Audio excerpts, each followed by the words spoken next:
सत्ता गेल्यानं विरोधी पक्षाच्या अंगात जो रावण संचारलाय अशी टीका शिवसेनेच्या खासदारांनी केली। या टीकेला विरोधी पक्षनेते प्रवीण दरेकर यांनी प्रत्युत्तर दिले। बाबरीच्या मुद्द्यावरून पुन्हा एकदा भाजप आणि शिवसेना यांच्यामध्ये जुंपलेले दिसून येते। भाजपच्या बूस्टर डोस सभेमध्ये देवेंद्र फडणवीस यांनी जी वक्तव्य केली आहे त्यावरून आता संजय राऊत यांनी त्यांच्यावर टीका केली आणि टीका करत असताना त्यांना अर्धवट डोक्याचं म्हटलेलं आहे। अर्धवट डोक्याच्या नेत्यांना माहिती नाहीये की शिवसेना बाबरी पडली त्यावेळेला कुठे होती, त्यामुळे त्यांनी त्यांच्या वरिष्ठ नेत्यांना विचारावं म्हणजे कळेल, अशा पद्धतीची टीका संजय राऊतांनी देवेंद्र फडणवीसांवर केली। मला वाटतं ज्या गोष्टीचं उत्तर नाही किंवा सांगायला माणूस नाही त्याला विचारा बोलणं म्हणजे हवेत तीर मारण्यासारखं त्या ठिकाणी आहे। आणि अर्धवट डोक्याचा म्हणून पुन्हा आपल्या वक्तृत्व शैलीचं बिभत्स प्रदर्शन केलं। आणि काल जे देवेंद्रजींनी शब्द वापरले, साप, विंचू, खंजीर, भुकसले, फोकसले, आपटले, त्याच्यात अर्ध डोक्याचा आणखी एक शब्द ऍड झाला। एक नवीन आता त्या ठिकाणी डिक्शनरी करावी लागणार आहे।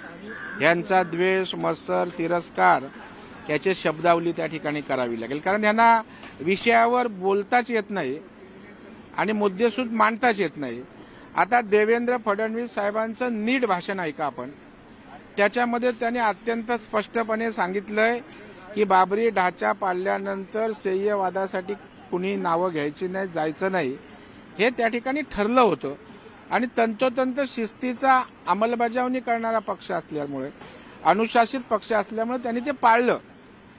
आता केवळ आम्ही अंगावर केस घेतली म्हणजे त्या ठिकाणी ते गुन्हा तुमच्या नावावर होईल, पण वस्तुस्थिती बदलता येत नाही ना।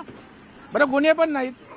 देवेंद्रजींनी सांगितलं की 32 गुन्हे जे भाजपच्या नेत्यांवर झाले, त्या 32 नेत्यांची नावं, तुमचं कुठे आहे नाव?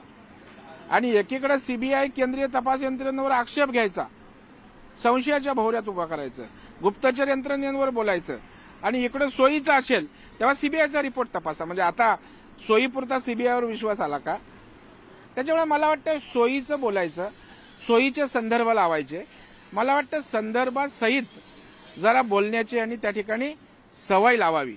आणि देवेंद्र फडणवीस साहेब अर्ध्या डोक्याचे आहेत की पूर्ण डोक्याचे आहेत हे महाराष्ट्राला माहीत आहे।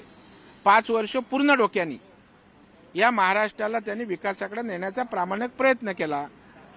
आता सरकार चालत असताना कोणी डोकं चालवलं नाही चालवलं याचं आत्मपरीक्षण करावं। रमेश भट्ट, प्रणाली कापसे, न्यूज 18 लोकमत, मुंबई। राज ठाकरे